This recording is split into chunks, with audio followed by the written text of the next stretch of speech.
the lessons you learn by doing the action are sometimes way more valuable than any book you could read, right?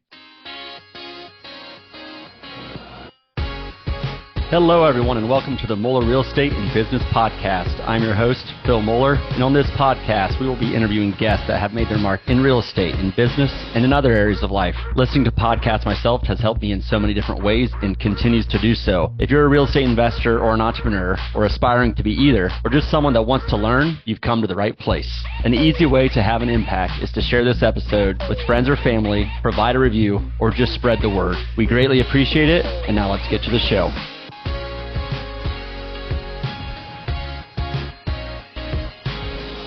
Hello, everyone, and welcome to this week's episode of the Moeller Real Estate and Business Podcast. Very excited for this week's guest, Mr. Eric Nelson. Eric, how are you doing today? Man, I'm doing great. I'm really honored to be on, so thanks for having me. I'm excited to kind of dig in here. And we're going to talk about it. Eric, where are you at currently? I'm in Spain. Yeah, we live in Spain now. You can tell the sun is set as we were kind of talking. You could see out the window, sun set out here, but yeah, we moved our family to Spain, so we can get into that for sure. Yeah, we will. Where I am now. We will. So for our listeners, Eric, first of all, he just a great guy from Southwest Colorado originally. The principal at Wild Oak Capital. He has 1,000 units of real estate. I'm sure we'll get into that, but we're going to talk about some other stuff. He had a podcast for several years called the Real Estate Mindset Podcast, and I was on it at one time. I love the word mindset. So really, I want to maybe I start there, Eric. And where did your mind tell me your story and where did your mindset come from? Yeah, I mean, that's a really hard question, right? Because I think your mindset is almost like your personality in the sense that certain things could likely be changed, but your mindset, has been formed for a long time. Now that said, I think mindset could be changed more easy than personality, of course. So that's something that's changed over the last probably 5 years. So for me, I've always been sort of like a driven person, meaning if I set my mind to something, I kind of want to complete it. But in the last probably 5 years, it was more like kind of the question of what is my why? People talk about that kind of thing and digging deep into that.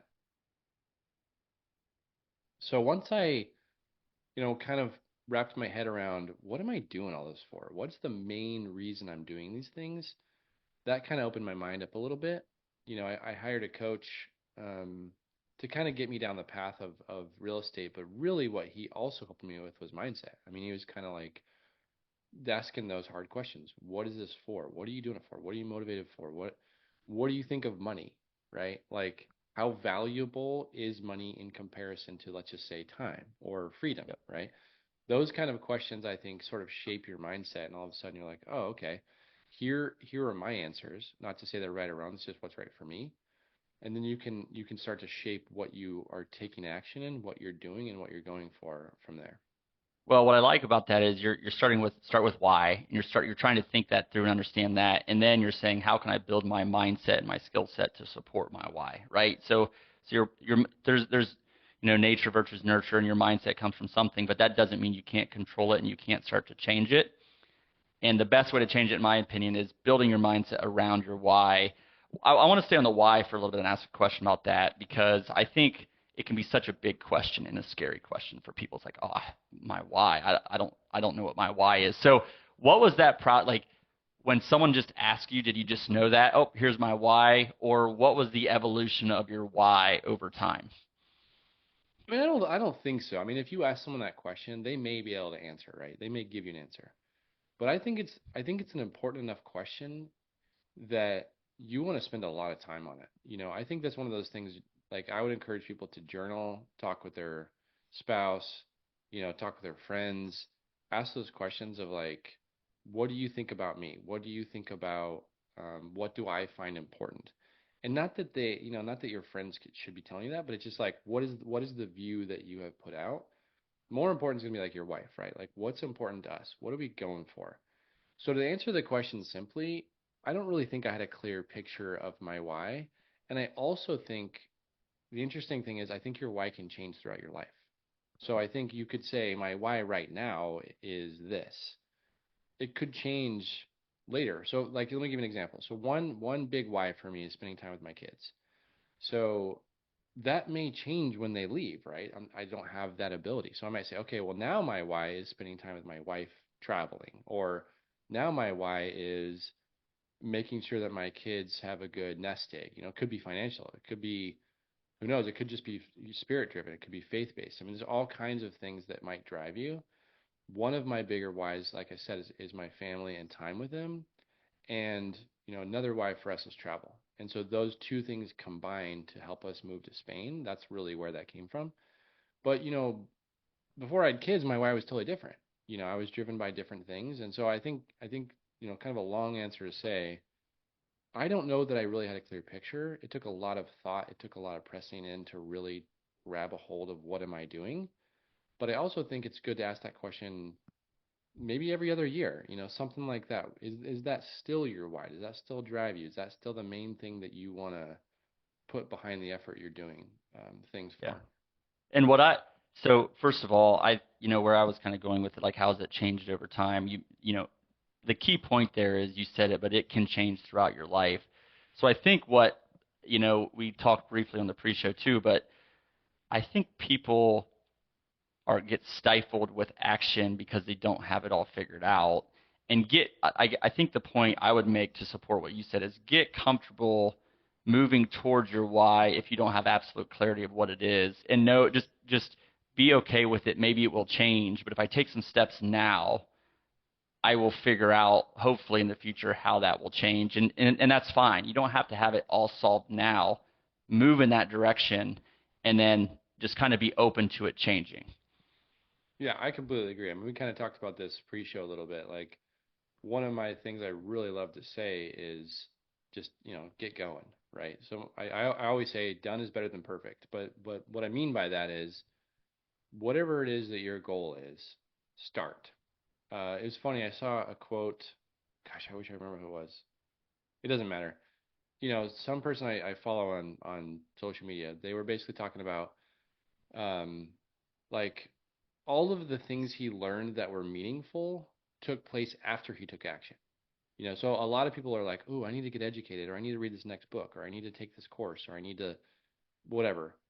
Yes, I mean, there's definitely some educational pieces that need to stack up. I'm not suggesting you go buy multifamily without knowing what you're doing, right? Or having something, but Right. all of the really deep, meaningful stuff, a lot of times that comes after action's taken. So, like, I had a coaching client, so I used to do some coaching. We can talk about that as well. I recently transitioned to a mastermind, but one client, he was basically like, I learned more from a deal that didn't work, because he had a deal under contract. It was going fine, and then a few things came up, and I was like, man, I don't know. If you want my honest opinion, I think you walk away. So I ended up doing that, right? Lost a little bit of money. He traveled down there, lost some earnest money. It wasn't a major amount, but it was a lot at the time, right? Yep. And he was like, I learned way more from that experience than I had ever learned from any other thing I'd read or heard or been coached on before. So I still view it as value. And it's a really good attitude, first of all, but second of all, I mean, it's super true. Like, Yeah. the lessons you learn by doing the action are sometimes way more valuable than any book you could read, right? Yeah. And I think when you combine education with action, it's really powerful, right? I mean, Oh, you totally. know, you don't go buy a 100-unit multifamily without any preparation. Maybe buy a single family, Yeah, then a yeah, quad, and definitely. then Don't get me work your wrong way up, there. Yeah. right? But if you just read for a decade about real estate and you don't do anything, or you read, if you go back to your why and you think about your why for a decade, but you don't take any action towards it, and you just study it forever, you're going to be frustrated with your lack of progress more than you probably be frustrated with a failure. The other thing I'll say about failure is, I think, so the 100 units, that's a good example. The worst thing that could happen if you buy a 100-unit property out of the gate is really, really bad. But the worst thing that you would happen if you buy a single family house somewhere to start to learn and make progress towards it isn't that bad, right? So frame up the risk, but take action. Like, find a way to move in the direction you want to go. So I really like that. The other thing I was going to ask you is, to go back to the whys, and I want to kind of dig into mindset a little bit after that more, but the why, your why isn't like a single word or phrase. It doesn't need to be. You can apply this in different areas of life. So you might have like faith, family, finance, fitness. Like, so my why, for example, for health, I want to have energy for my kids and my grandkids. That means I want to have energy today, tomorrow, and in 30, 40 years from now, right? So, like, think about it in different areas of life. How many whys do you have, or how do you think about that? I kind of put them in buckets, sort of like you do. Now I don't know that I can probably um, say it out loud as well as you do, but I'm the exact same way. I mean, I take fitness extremely seriously. And I'm lucky because I enjoy it, right? Like some people Yep. just really hate it. I love working out. I love riding my bike, all those things. But that said, I probably do because I have done it enough to find the love for it. So I'm like you, and the same with faith. I mean, for me, faith is probably like, you know, I don't want to preach here, but it's super super important to me. Yeah. So you could Preach. say, yeah, Preach. like Please preach, do. nice. Like it just, my faith is so important, and the friendships and the things you've created, and a lot of stuff it could be sort of shallow without that, to be Yeah. honest. So Yeah. to have that sort of okay deeper thought of, all right, what's spirituality look like? What drives me in that direction? Fitness, what does that look like? What does my relationship with my wife look like? What does my relationship with my kids look like? Friends, all those things. So I would say like social might be one, family might be one, fitness, and I mean, you sort of said it perfectly. You have these buckets in your that are like so important and so valuable. You could have a why for each one of those. I'm not sure that I have that in my head very well. I mean, this is like a good journaling exercise for tomorrow, though. Yeah, and I think if someone's thinking about the different buckets again, you don't have to have the perfect words and it all solved, but just to think about it. And then I also think to have some alignment of those different things. So like health, you heard my like health supports my why for my family, right? Or like my health supports my why for spirituality, right? I'm a Christian, so if I want to like do what I think God put me here to do, the best I can, whatever that is, if I'm healthy, I have a better chance of being better at doing that, right? So, is there is again, it doesn't have to be perfectly aligned and all what thought out, but I think thinking through them in the context of the others is just a good thought process. And really just as you said the word journaling on this and thinking about it a little bit is good without getting stuck in it and getting too caught up in it, I would say. It's kind of what we were saying about like staying in the weeds. I mean, people call it like analysis paralysis. I mean, I think you could apply that here too. Is yes, you could spend time on it, but again, we got to like move forward. We got to move towards those things, and they will shift as you get closer. I think you'll get more clarity on Yeah. what those whys are. So one of your whys at some point in time or in some way, shape, or form was to move to Spain, to move your family to Spain. So talk me through when did that come up or start? When did you start thinking about that, and how did you make that come to fruition? Yeah, good question. I mean, our story is sort of a funny one. My wife and I took a year off in 2015, almost 10 years ago now, and we drove a car from Colorado to the bottom of Patagonia, like a little camper. This was before kids, so we had this sense of uh, adventure, I guess you could say. So we spent a year on the road traveling and camping together. That sort of instilled in us this like crazy bond that we look back on that as incredibly fond memories. And so I think oddly enough, it started there because we were like, okay, that was just an amazing time in our life. We took a year off in a time where most people are like really trying to solidify their careers and trying to make money and all those things. And we were like, went the opposite way, right? Like we spent every penny we had before we came home. Yep. That's awesome. and but it was worth it. It was worth every minute of that whole trip, right? And not to say it was all rainbows. We had some tough times, but it was just a wonderful time. So I think it started back then. And then as we had kids, we were kind of like, you know what? We want to show our kids other cultures, other languages, other food, other thought processes. So we always had talked about we want to go somewhere else at some point. And that was kind of where it came from. And again, back to putting words into action is so powerful. It's easy to say, yeah, I want to live abroad. I hear so many people say, I want to do that when we talk about moving to Spain. I'm like, you totally can. Anybody can. It costs a whole lot less to live in Spain than it does in the States. So there's really no financial excuse. It's more just, do you actually really want to do that? And maybe you don't. That's fine. But if you do, you have to start putting those pieces together. So our kids are now 7 and 5.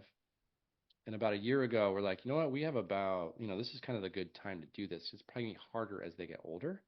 Hmm. So we're like, let's start pulling the trigger. So we just started looking all over the world, to be honest. And it's hard to narrow down a place, right? I mean, you have this When you whole have the whole world. exactly. Yeah. So we do speak a little bit of Spanish, so that narrowed it to call it Central South America and Spain. And then we kind of got in more into the education and all this stuff, and we kind of learned more about it. And so we kind of found Europe, and we're like, all right, well, it's the Spanish-speaking country in Europe, and then it narrows from there. I mean, you have a whole country, so then where do you move? Yeah. Like so it does become kind of a game. It's really we made it fun. We included our kids in it and stuff too. Not that they had any realm of understanding what we were doing, but it was just fun. And then we found a location, through a friend of a friend, and then we found a school, and then the chips started to fall. And it was just one step at a time. And it did take a while. I mean, getting a visa was a challenge. Not very hard, but it took a while. It took 4 months of a little bit of easy paperwork continually and a lot of patience, right? So for us, it was more just like, okay, we want to do this. And then we're like, if we don't do it now, we will have a harder time doing it. So let's just start. And then we just started taking one step at a time. And pretty soon it was like, oh, we have our house rented in 3 months. We better move out. Oh, kids start school in September. We have a deadline. Oh, we now have a visa. Like we bought tickets, like all those things start to fall into place. And so again, it's kind of the same thing we're repeating. Head towards your why, head towards the thing you want to do, and it will become, just takes discipline. It'll come towards you as well. What was the like what was the process to set up your business and your financials so you could do that? How did Yeah, I you love that how did you question. figure that out? Yeah, so I mean, honestly, I make money three ways. I'm an engineer. I do septic design. I make money from real estate, and I also coach people. So those are kind of the three income streams. So I said, all right, can we live on coaching income and real estate income? And what does it look like to live in Spain? That was just basically like, let's just write this out, right? What can we rent our house for? What are we making on rentals at the moment? All that stuff. So we kind of just laid it out on a piece of paper and I was like, all right, I can hire someone to help me with septic income in the States. We don't make very much, and I didn't expect to make very much on that because one, I just pulled back, and two, it's a reality. I'm not there. There's some people who just want you to be there, right? So I'm like, okay, cool. Let's basically focus on real estate income and coaching income, and can we make that happen? And I was like, yeah, I think we totally can. So that was basically the thought process. And then, you know, quite honestly, we didn't really save up all that much because we could rent our house for significantly more than we have to pay on it. Like it's just Yep. the rental market worked out really well where we lived. So we're making a little bit of money on our house, making some money on coaching, and then we have some rental properties that obviously cash flow us. So that was kind of how we set it up. And then living in Spain is significantly cheaper. It's just a reality. So Yeah. it was an easier process than if we said, okay, we want to move to Hawaii or we want to move Yeah. to San Francisco. Like it's easier when it costs less. Would was the whole process business, but also all the other, you got to go get a beat, like all the steps you had to take. Was it overwhelming to you when you thought about all of it before you did it? Like, oh man, I have all this to figure out if I'm going to do this. Versus now, you're like, oh, it really wasn't that challenging. Or how would you compare what you thought a couple years ago to, the reality of it? It's funny. I would like compare it to buying a multifamily property. Like as long as we're just talking about real estate. Yeah. You say, okay, I gotta buy this multifamily property. What do I need to do? Okay, I have to call these million brokers. I have to underwrite 50 properties. I have to start raising capital. I have to build a website. I have to have a portal. I have to have credibility. I have to have partners. It's like it's completely overwhelming, right? But then you do all those things and you look back and you're like, oh, like the website was actually just hire someone good. The portal is set up for me. um, Raising capital takes time, but you get the word out. Finding partners is hard in some senses, but like you start talking to good people and saying what you're doing. It's like that. So for my wife, I remember saying, "Here's the 40 things we need to move to Spain," and she was like, "Oh my gosh, that's so much." Yeah. I was kind of like, "Yeah, it's one apple or one bite of the apple at a time, I guess, or maybe one bite of the elephant at a time is a better way to Yeah. say Yeah. it." Yeah, rent your house, find housing, find a car, find a school, find a location, all that stuff, it seems overwhelming. But then you look at it one piece at a time. You're like, oh, actually, I could buy a car in Spain, or oh, I could find a rental in Spain, or yeah, we could rent our house, and Right. yeah, we could find a school, and just kind of like again, you look at it as like one bite at a time. And I never felt overly overwhelmed. There was a handful of times that were stressful, of course, but never like so much so that I wouldn't repeat it, if that makes sense. Yeah. I like that a lot. And I mean, so moving to Spain, multifamily, or anything. I mean, anything can be, if there's 40 steps, 50 steps, whatever it is, one bite out of the apple or elephant at a time. And again, just take the first, like, I think writing it all out is kind of soothing. Like, okay, yeah, this is a lot, but it's all right here in front of me. And I can do every one of these things individually. And there's people that are thinking about starting a new business, maybe focusing on their health, focusing on their faith, building a better relationship with their spouse, or being a better mom or dad, or whatever it might be. Just start building a plan and taking action, like you said earlier in the discussion, and it can apply to anything. So I really like that.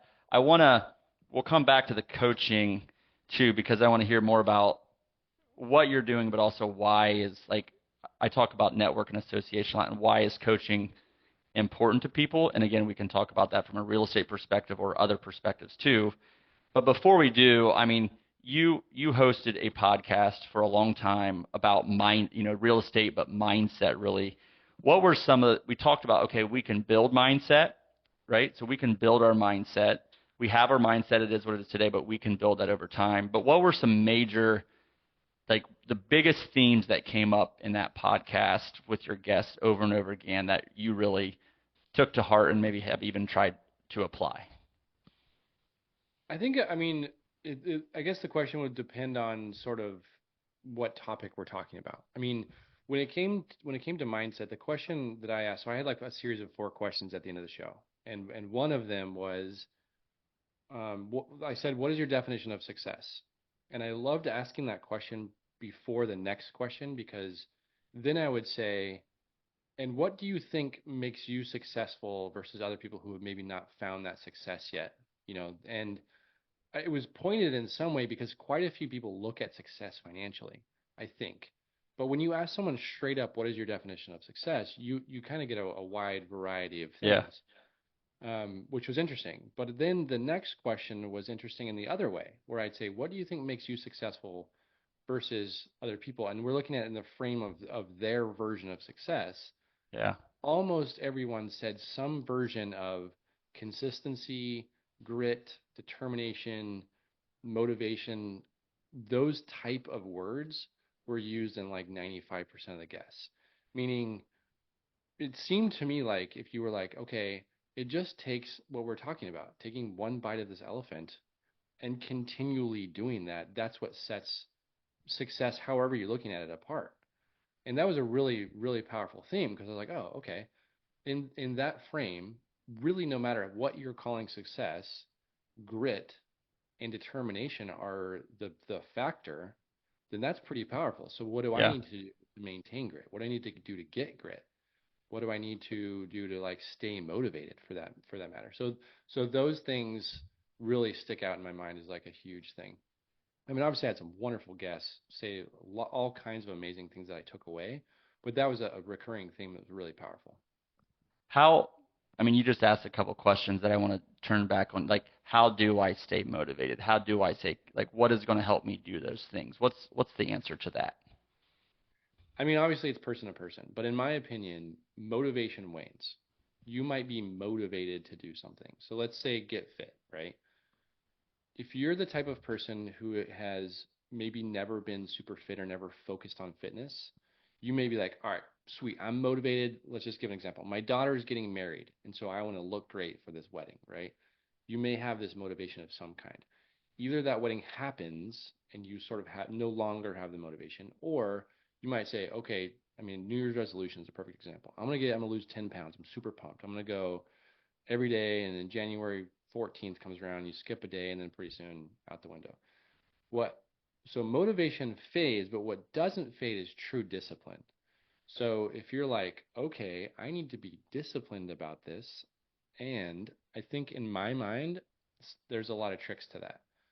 Say things out loud, write them down, have an accountability partner, something like that to keep you focused on discipline rather than motivation. And you could still have the motivation behind it. Like, let's say start a business, right? You could say, I want to start a business for financial reasons, to be the boss, whatever it is that you want to do.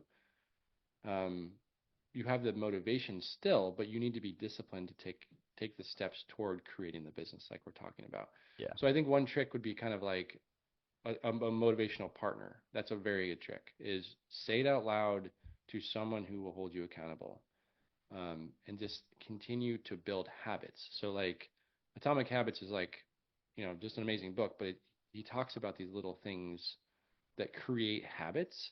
Yep. That's the same as discipline from my Yeah. perspective.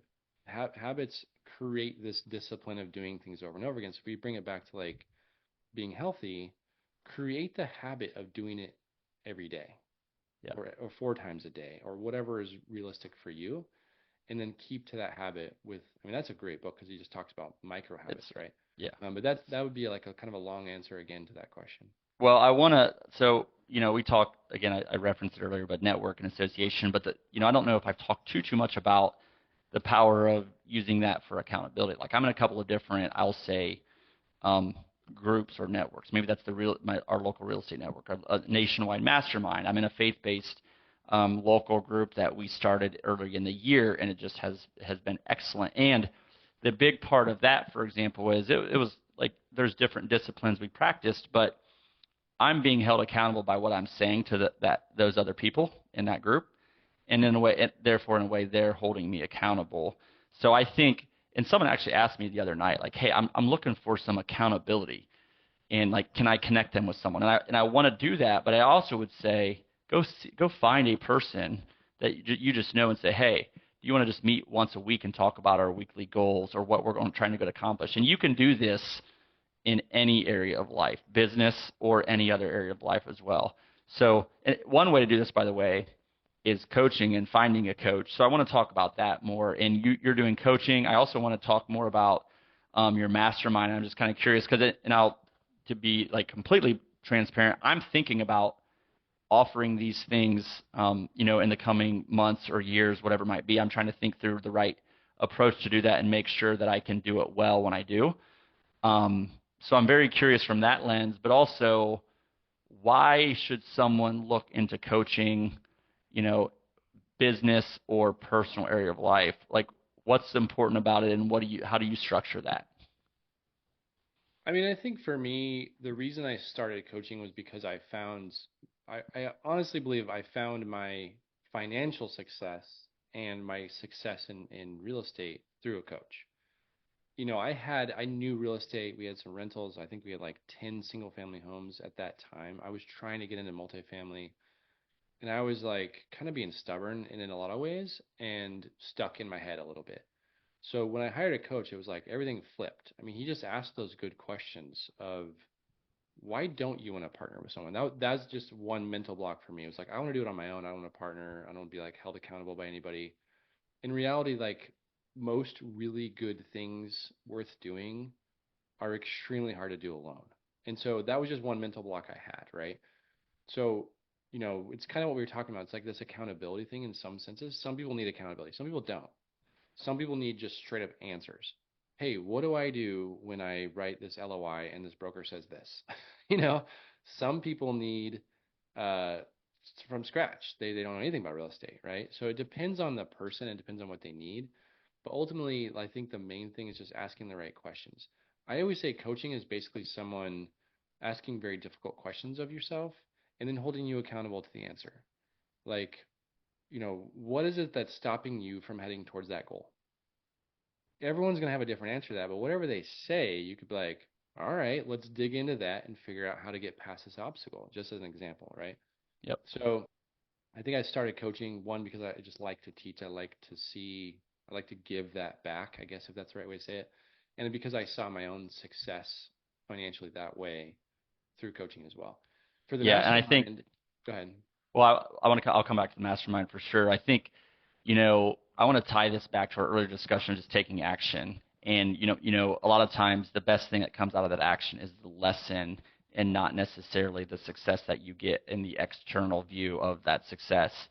And a lot of times we're in best position to help other people that are most like our former self. So my point of that is you're so passionate about coaching because a coach had such an impact on you, but you also took the action of buying your first rentals, also hiring the coach, taking that step, paying money for that. You did that, and now because you're like, oh, that person had a great impact on me, I want to have a great impact on other people. So I just tying taking action to also getting a coach or getting an accountability partner doing something there, I think is powerful. You coach on, is your coaching on real estate specifically, or is it focused on real estate? What I'd normally tell people is some people will pay for coaching thinking that it's real estate. And I'll just tell this like being fully transparent, even the person that I'm talking to that I'm going to coach. So someone approaches me and say, hey, I would love to do real estate coaching. And I say, cool, I can teach you everything about real estate. Like I consider myself pretty well versed in real estate. However, I will tell you it will shift to mindset. And I always say that to people. And some people were just like, I don't need mindset. I'm good there. And I'm always like, cool, that's great. But it almost always inevitably does because what Yeah. happens is you learn the real estate, you learn multifamily, let's say, or whatever asset class you're after. And then all of a sudden, it's not the knowledge anymore. It's the lack of action, or it could be again being held accountable or not having a partner or whatever the mindset block is typically the where the coaching really comes in.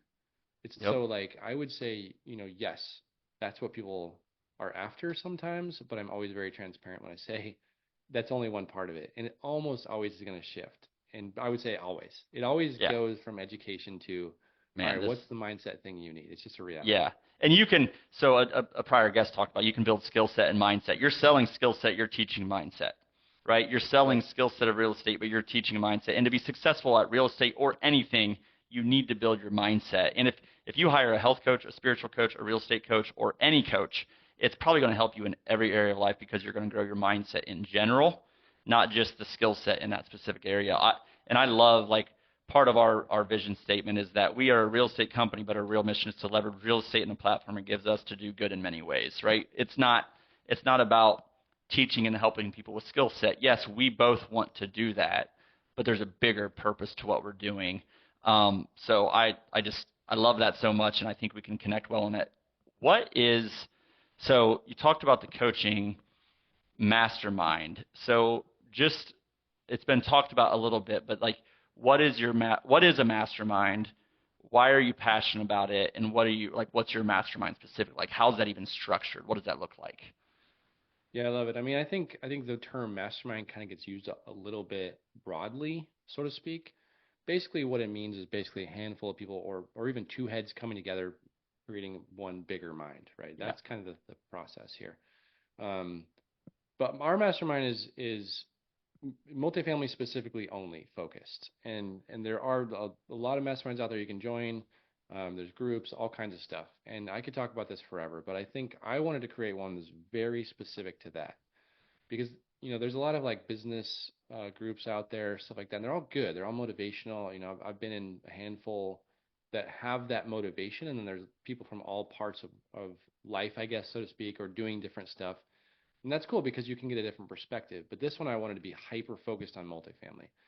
The main goal of this one really is partnerships because again, I think you can kind of learn the skills. Like I have a course, for example. The course comes with the coaching and the mastermind.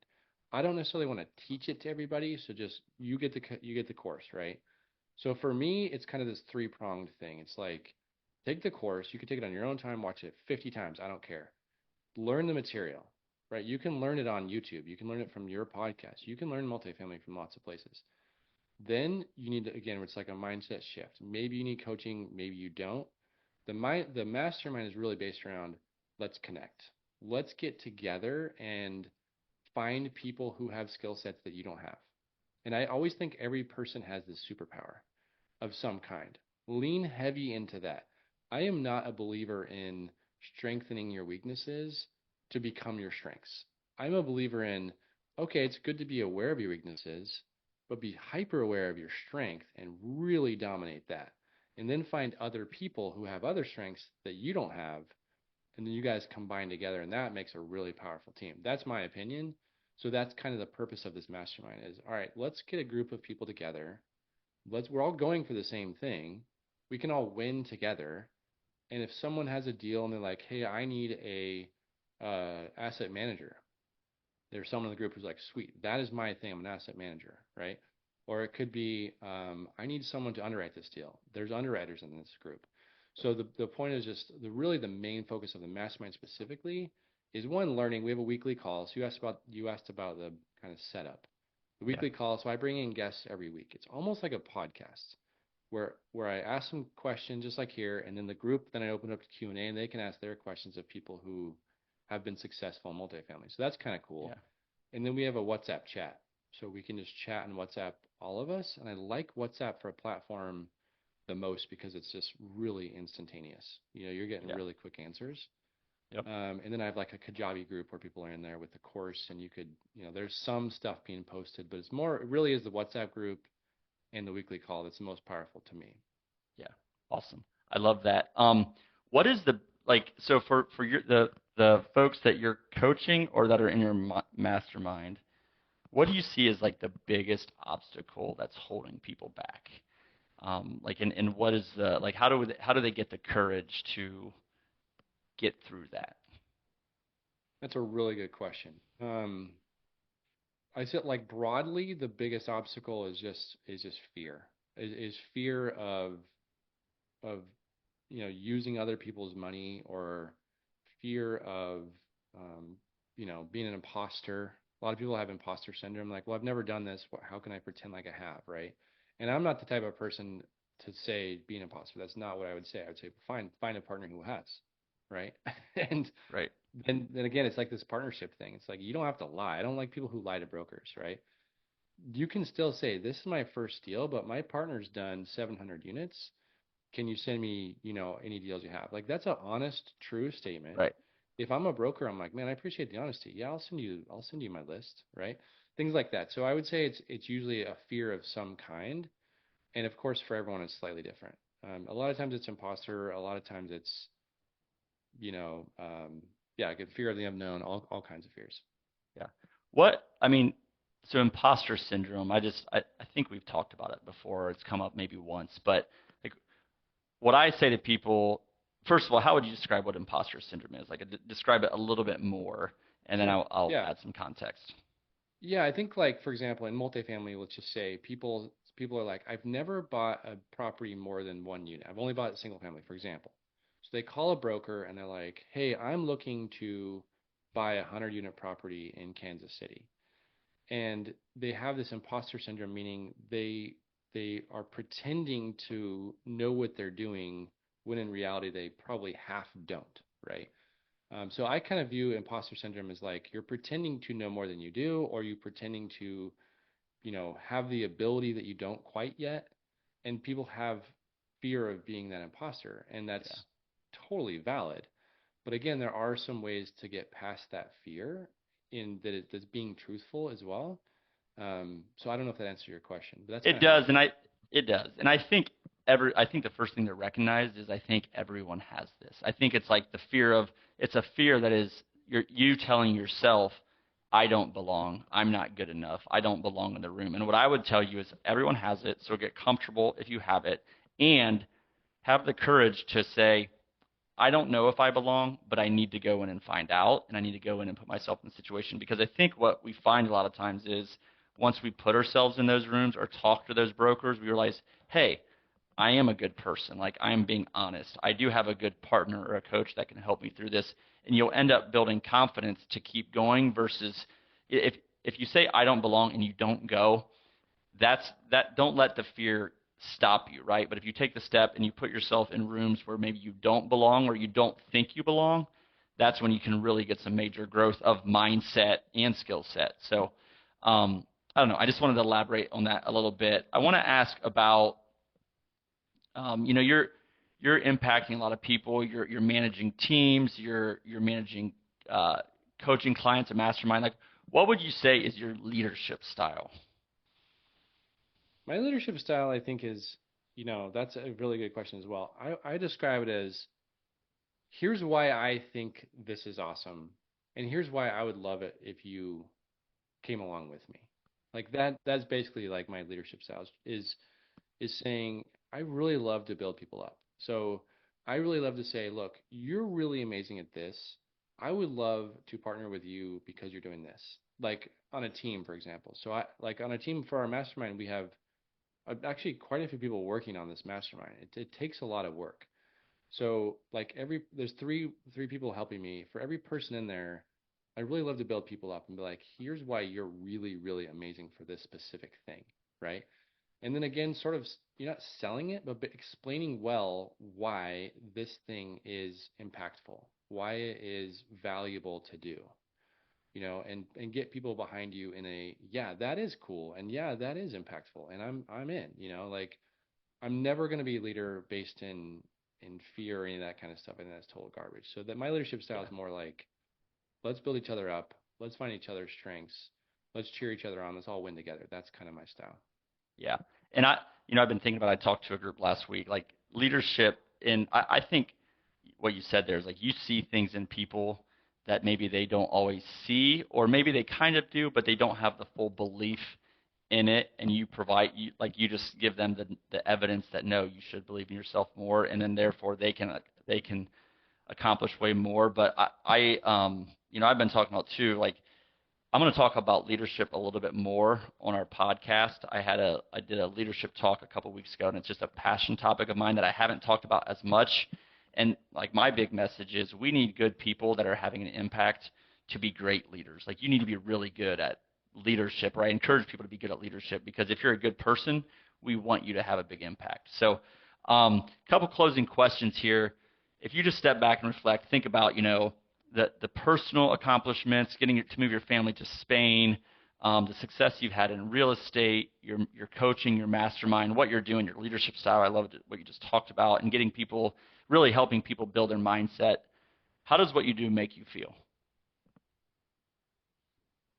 I mean, I love it. I really feel like it's a passion, so it makes me feel great. I mean, it makes me feel like I gain motivation from all the things we talked about today. Like I really love talking about mindset. I really love building people up. I really love creating partnerships. Winning together is like such a powerful tool. So it's an easy answer for me just to say it makes me feel pretty darn good.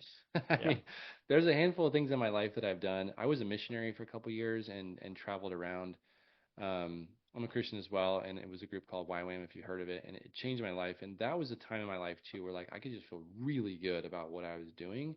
And I don't want to compare them; they're very different, but similar style in the sense that like I do grab a lot of joy, a lot of like passion and happiness from doing these things. So it Yeah. really is like that's the coolest thing is it's yes, it's work some days, right? But most of the time it's more like exciting. Yeah. And I think when you're doing something you really love, you're passionate about it, you've thought about it, right? You think it's aligned with your why and what you're doing for sure.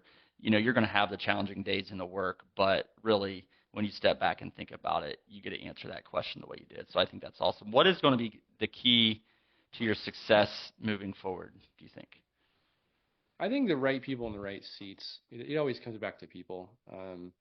I don't think there's anything that I'm going to do that's going to be earth shattering. I think it's more of a collecting of people that might be a skill of mine that would be, move some needles in the direction of success. And I define success quite different than most do. I don't find financial success to be what drives me. It's a tool. I just really enjoy spending time with people and having some financial and time freedom. And so that's more success to me than a stack of money. So that drives me more than anything. Man, I want to take another hour and dig into that answer, but we can't. We got to wrap up here real quick. What's your preferred method of education, reading, podcast, journaling, whatever it might be, and then what's your favorite within that category? Favorite thing within that category? I'm a huge audio person, so I love audiobooks. I've listened to millions of podcasts. That's probably an exaggeration, thousands of podcasts, right? But really love podcasts. I really love audio in general, and so I listen to a ton of audiobooks. That's my personal favorite. And you referenced Atomic Habits, but any individual book that's like, man, this book had a major impact. High performance habits, I think that's maybe one of the best books ever written. I mean, I just think Brendan Burchard's an absolute genius when it comes to mindset. So all of those. He has the charge, he has kind of a series. Those are extremely impactful for me. It's funny that I said atomic habits and then high performance habits. I didn't really mean to, but the Brendan Burchard again, his style and his writing. His audio, he does his own audio too. So that's for me. I love that. I don't. I haven't. I haven't listened to that or read that, so I'll have Oh to check man, that out. you're gonna love it. Yeah, it's so good. He's All right. really powerful guy. So And give it a our listen. our listeners haven't that one hasn't come up yet, so now they're mad at me because they're just adding more books to their list of things that That's they're trying always to get happens. It's through. So, happened in my podcast oh too. yeah, just go. My library grew. Yeah, but just buy it, and then at the right time, you'll pick it up and you'll see it. I mean, honestly, it's a 12, 15, $20, whatever. It's an investment in your future at some point in time. So just buy it, and you can blame it on me. That's fine.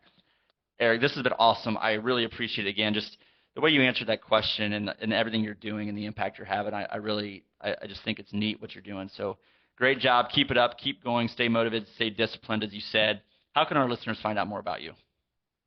You can go to wildoakcapital.com or just email me, eric@wildoakcapital.com. I answer every email I get from someone. So feel free to reach out. If you're listening, I'd love to connect. Awesome. Very generous, Eric. Thanks so much for coming on for the Moeller Real Estate and Business Podcast. Signing off. Yeah, my pleasure. Thanks for having me. Thank you.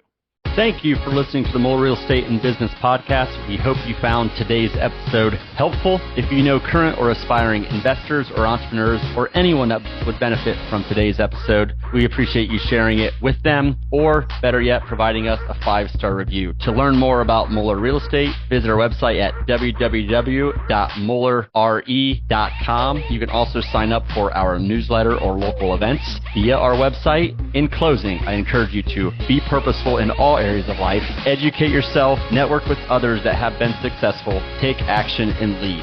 Thank you.